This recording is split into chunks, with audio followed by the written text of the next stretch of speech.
E-commerce খাতের প্রায় সব উপখাতই ক্ষতিগ্রস্ত হয়েছে, যেমন এফ-কমার্স উদ্যোক্তা, অনলাইন শপ ভিত্তিক ই-কমার্স উদ্যোক্তা, মার্কেট প্লেস, ট্যুরিজম উদ্যোক্তা, ট্যুরিজম ক্ষেত্রেও কিন্তু একটা বিশাল বড় ক্ষতি হয়েছে। দুই ধরনেরও ক্ষয়ক্ষতি হয়েছে, প্রত্যক্ষ এবং পরোক্ষ।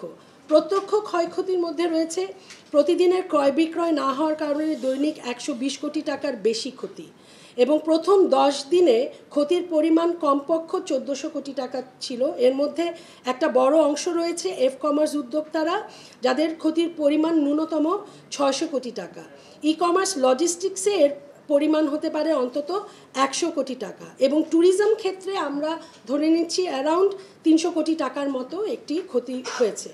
প্রিয় নম্বর সেট করে বিকাশে সেন্ড মানি করুন ফ্রি।